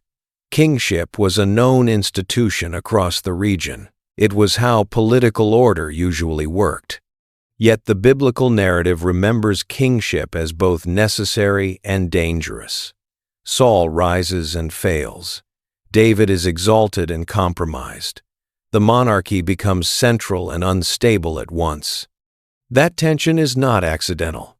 It reflects a tradition that knows the appeal of kingship in an ancient world of war and dynastic politics, while also suspecting the human hunger for power that comes with it. The very institution that seems normal everywhere else becomes, in biblical memory, a site of deep ambiguity. The same tension lives inside wisdom and lament. A Mesopotamian sufferer may ask why the gods allowed his pain. An Egyptian sage may advise restraint, discipline, or measured speech. A biblical psalmist may cry out in anguish that still assumes covenant relationship. Job may argue with his friends and press God with questions that feel almost unbearable in their honesty. Ecclesiastes may stare at death and repetition until the world itself seems to thin out. The wider ancient concern with fate, suffering, and order is clearly present. But the biblical handling of it develops its own emotional and theological intensity. All of this has consequences for how history is understood. The hidden ancient world inside the Old Testament is not just a background of foreign names and lost cities. It is also a background of shared symbols, legal habits, literary forms, and intellectual traditions. Once those are restored, the text starts to look less like a strange exception and more like a powerful participant in the cultural life of the ancient Near East. That does not reduce its importance. It expands it. It shows that the biblical writers were capable of taking the most durable materials of their age and giving them a new center of gravity. And that may be one reason the Old Testament proved so enduring. A text that spoke only in private local terms might have vanished with its kingdom. A text that simply repeated imperial formulas would have disappeared into the ruins of empire. But a text that could stand inside the old world while also judging it, reshaping it, and storing its symbols within a new vision had a different kind of life. It could survive conquest because it was not dependent on royal triumph alone. It could survive exile because it had already turned catastrophe into memory. It could survive comparison with older myths because it had transformed mythic language rather than merely copied it. It could survive legal and political change because it had tied law and covenant to identity itself. The result is a strange and powerful double reality. On one hand, the Old Testament is deeply ancient in ways that modern readers often forget.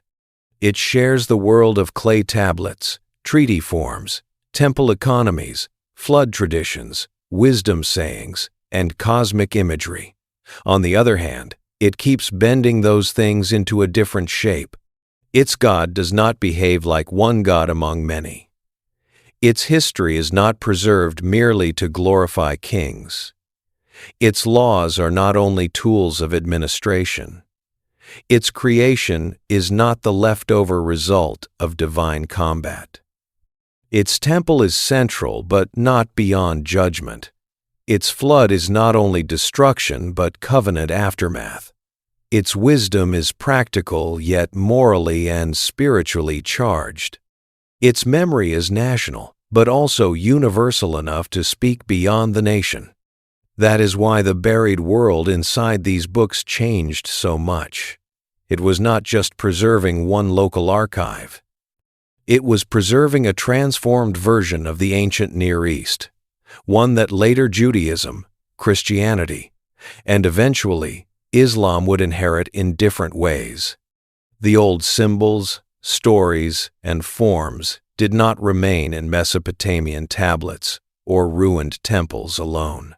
Through the Old Testament, many of them entered the bloodstream of world civilization in altered form: creation, flood, law, covenant, kingship, wisdom, exile, return, sacred time, and moral history all traveled outward from this library of texts into later ages. Yet once that is seen, the scale of the next question becomes unavoidable. How could writings, shaped by such a small and vulnerable people, outlast the empires around them? How did the memory world of Israel and Judah become one of the great engines of later history, while Assyria and Babylon survived more as fragments, ruins, and specialist knowledge? The answer lies partly in transmission, partly in religion, partly in empire of another sort, and partly in the strange durability of written memory when it is taken into communities who keep reading it long after the palaces that once overshadowed it have fallen into dust. When people first encounter the ancient world inside the Old Testament, the usual reaction is surprise at its depth. Cities appear behind the names. Empires appear behind the threats. Scribes appear behind the words. Older civilizations appear behind the stories and symbols. But the final surprise may be the largest of all. This hidden world did not stay hidden. It did not remain locked inside a few battered manuscripts, remembered only by a narrow group in one corner of the ancient Near East. It traveled outward. It passed through exile, return, translation, commentary, worship, dispute, empire, and education, until it helped shape the imagination of entire civilizations. The world preserved inside these texts outlived the political order that first produced them. And in doing so, it changed history on a scale that the kings of Israel or Judah could never have controlled, and perhaps never could have imagined. That is one of the strangest reversals in all of ancient history. Assyria looked stronger than Judah. Babylon looked stronger than Jerusalem. Egypt looked older, richer, and more monumental than either of them. In immediate political terms, the small kingdoms of the Levant were clearly not the winners. Their cities were threatened, divided, taxed, conquered, burned, rebuilt, and conquered again. Their rulers failed. Their populations suffered. Their territory lay in the path of larger forces.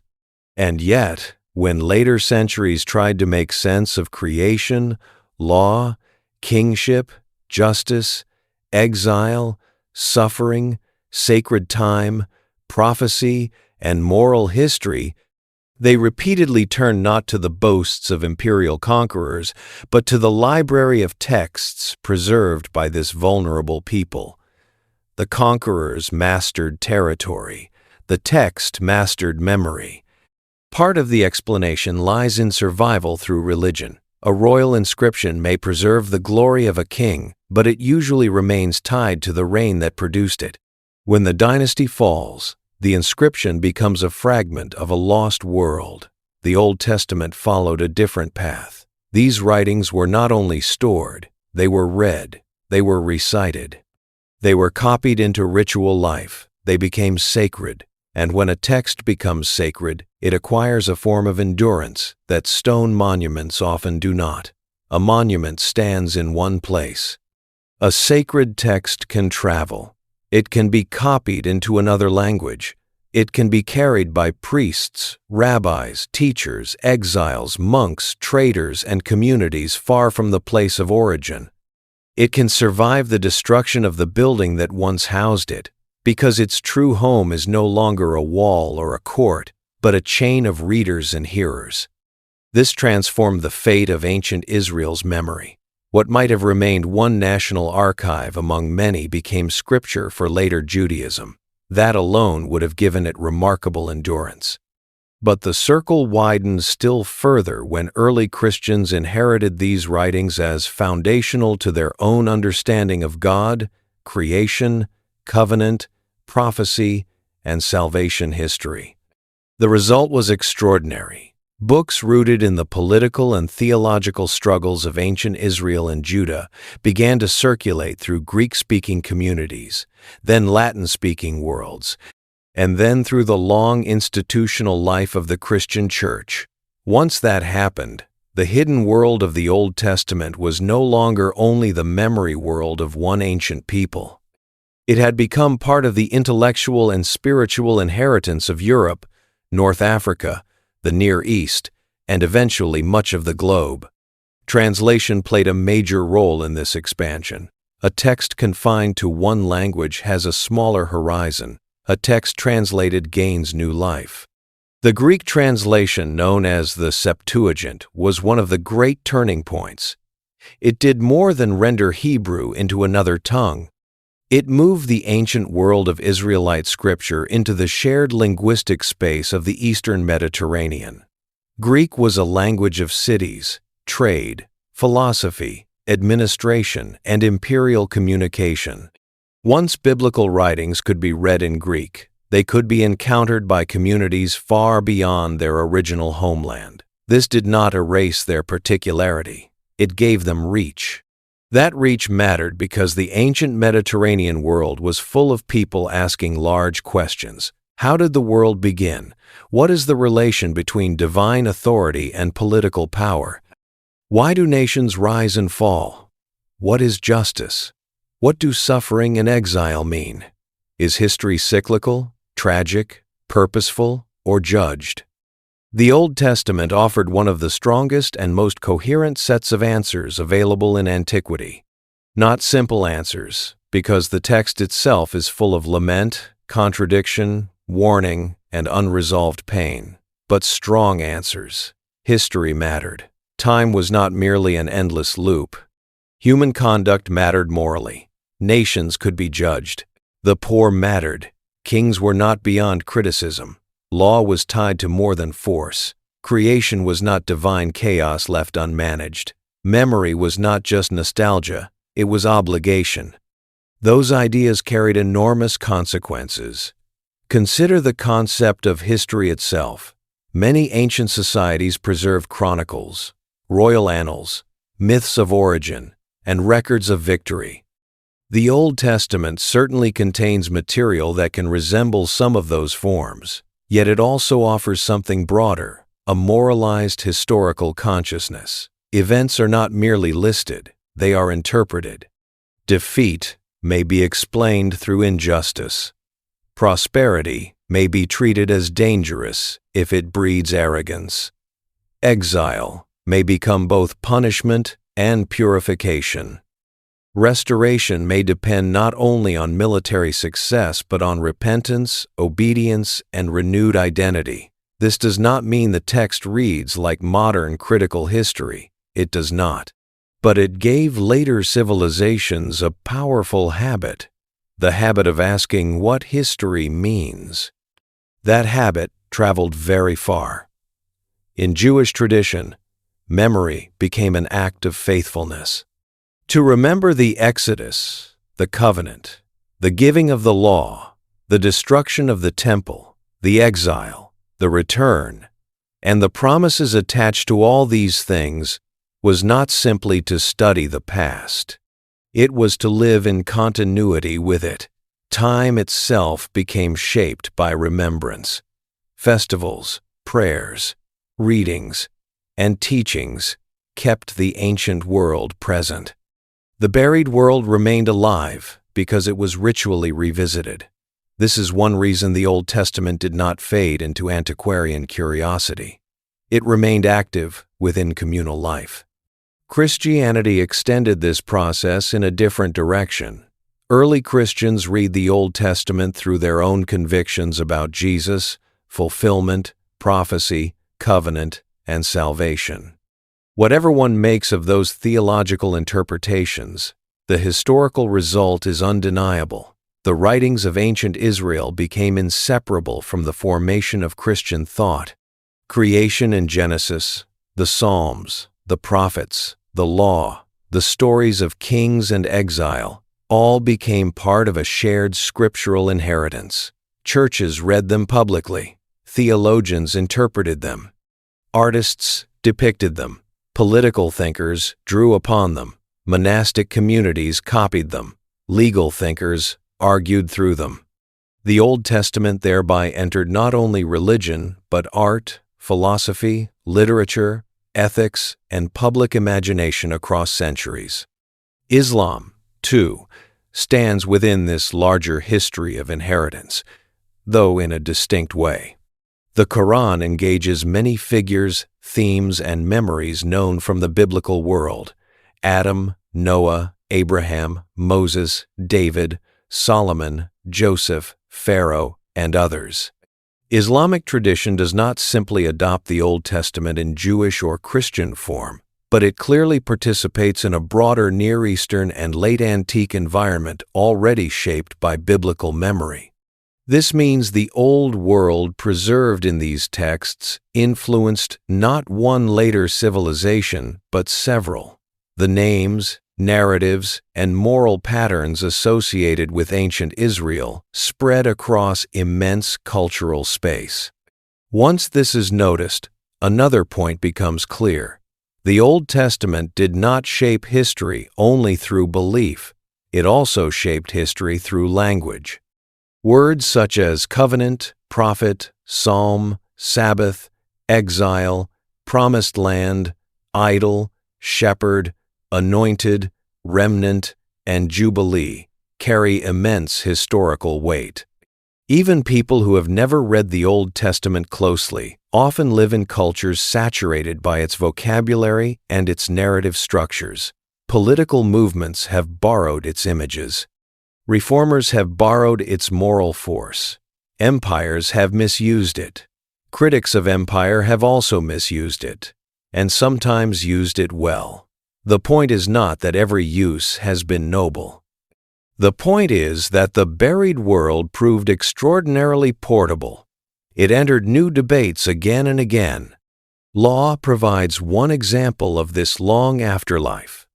The legal material of the Old Testament did not simply become civil code in a straight line, and any simple claim that modern law directly descends from biblical law would be misleading. Yet biblical law influenced moral imagination about debt, rest, obligation, testimony, punishment, property, and care for the vulnerable. The very idea that law should answer to justice higher than the will of a ruler gained strength from biblical tradition. Kings could be condemned by prophets.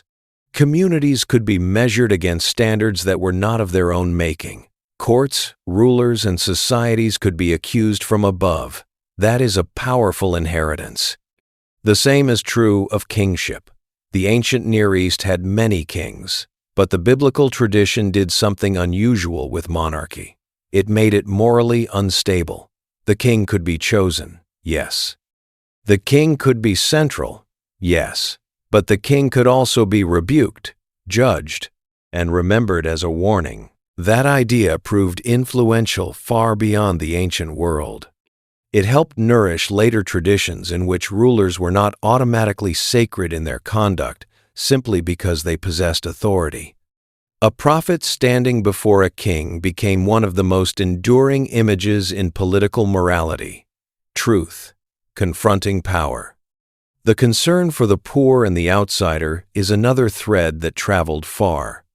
Ancient societies often had legal protections for vulnerable groups in some form, yet the repeated biblical insistence on the widow, the orphan, the stranger, the laborer, and the debtor gave later communities a language of moral responsibility that was difficult to ignore. The texts were not always obeyed. Often they were ignored or selectively quoted. But they remained there, pressing on conscience. They allowed later reformers, preachers, dissidents, and social critics to call powerful people back to duties they would rather forget. The Old Testament also shaped historical imagination through its geography. Jerusalem, Babylon, Zion, Sinai, Eden, the Jordan, the wilderness, Canaan, and exile became more than ancient place names. They became symbols that could be carried into later ages. A city might think of itself as a new Jerusalem. A nation might call its enemies Babylon. A dissident community might identify with exile. A reforming movement might invoke wilderness purification. A political leader might imagine entering a promised land. These uses could be hopeful, reckless, poetic, or dangerous, but they all reveal the same thing.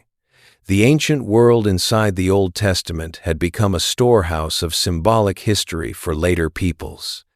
It is important to notice that this influence was not always benign.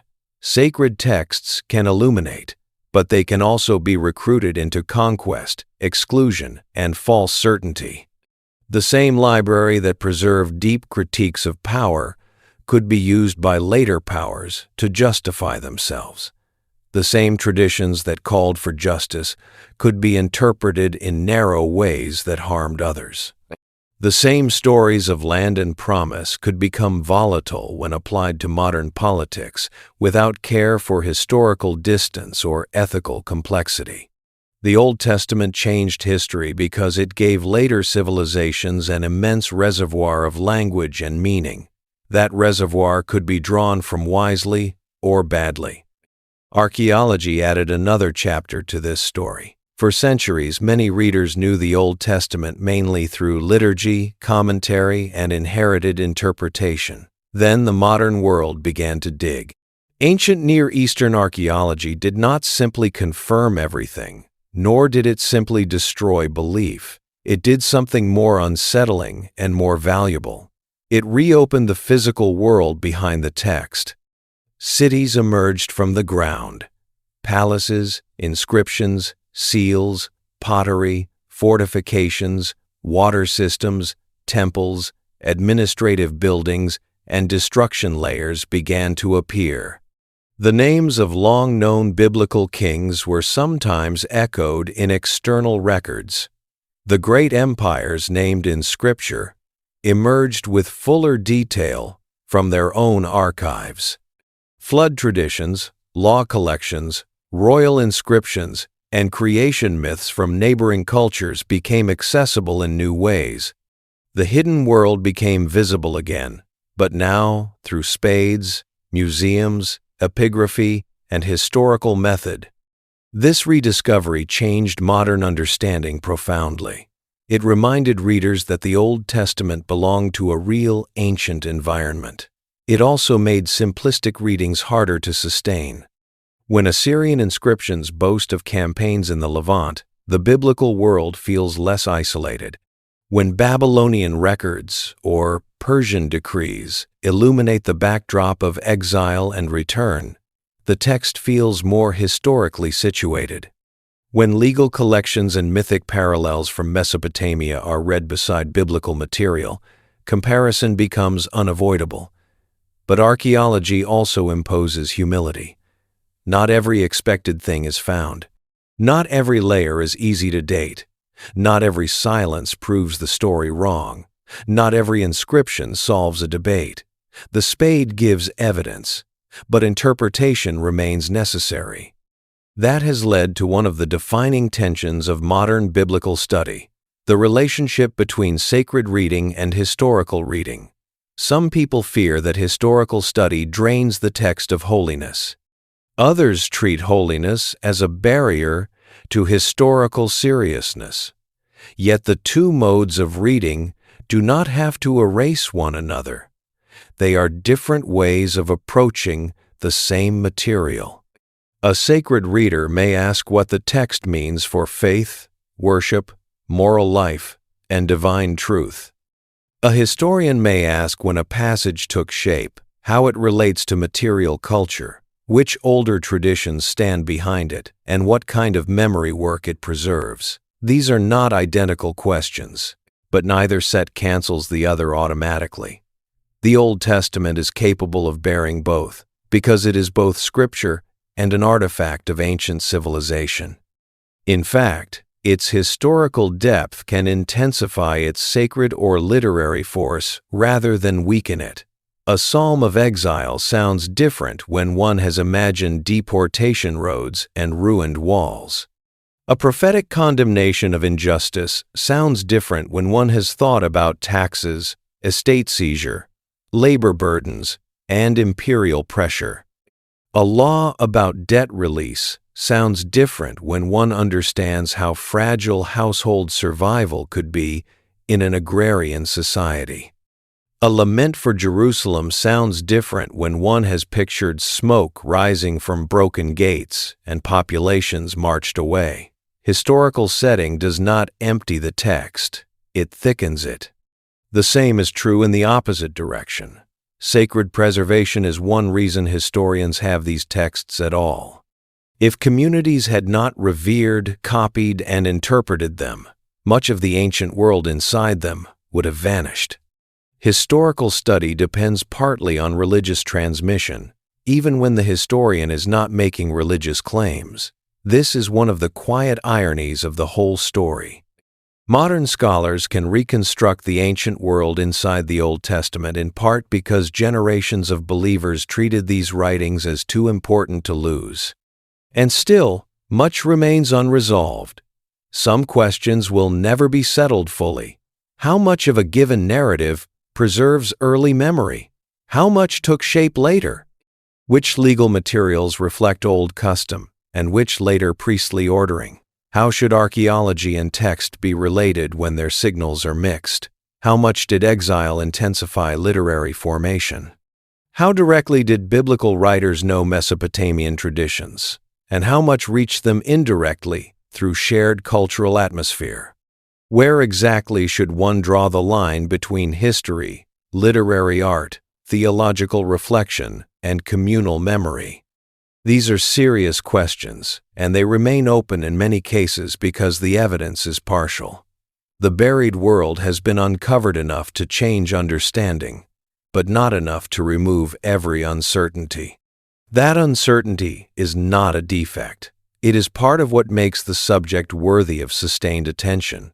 The Old Testament preserves one of the richest cases in all of history of a small people leaving behind a memory tradition far larger than its political footprint. The ruins of Assyria are real. The grandeur of Babylon was real. Egypt's monumental age was real. Yet the texts that most deeply shaped later moral, religious, and historical imagination came from a people whose kingdoms were fragile and often endangered. The empires impressed the eye. The text captured the future. There is a lesson in that, though it should be handled carefully. Political success and historical influence are not the same thing.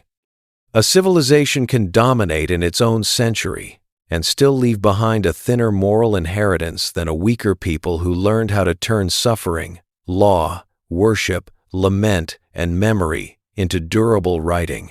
The Old Testament is the proof. It is the record of a people caught between larger powers. Yet it became one of the central channels through which the ancient Near East still speaks. Near the end of this journey, while the old names are still close around us, I'd love to hear where in the world you're listening tonight, and what the hour is where you are. And if you'd like more long, quiet history like this, subscribe and stay nearby. There is always another lost world waiting under familiar words, and sometimes the most distant past feels nearest when the room has grown dark and everything has slowed down. Perhaps that is the final image to keep, not a king on a throne, though there were many, not a conqueror receiving tribute, though there were many of those as well. Not even a ruined city, though the ancient world is full of ruins. The final image may be simpler, a text being copied, a line of law preserved, a lament recited again, a genealogy remembered. A story retold after the kingdom that first heard it has fallen, a people refusing to let defeat become erasure. From that patient work came one of the great survivals in human history. Inside the Old Testament lies a world of shepherd tracks and palace intrigue, drought and sacrifice, treaties and betrayals, scribes and prophets, temples and border wars, flood memory and exile grief, legal argument and poetic hope. It contains cities that no longer rule, empires that no longer command, and voices that should, by all ordinary logic, have been buried under the larger monuments around them. And yet those voices endured. They crossed languages, they entered liturgies, they shaped conscience, they informed art and politics, they turned local catastrophe into global memory. So, the ancient world hidden inside the Old Testament did not change history merely because it was old, or mysterious, or sacred, or well-preserved. It changed history because it survived in a form that could keep speaking. It took the crowded, violent, brilliant, fragile world of the ancient Near East and carried it forward inside stories, songs, laws, warnings, promises, and questions that later generations could not easily ignore. Long after the palaces cracked, long after the tribute systems broke, long after the armies vanished into dust, the memory remained. And in the end, that memory proved stronger than the walls that once seemed built to last forever.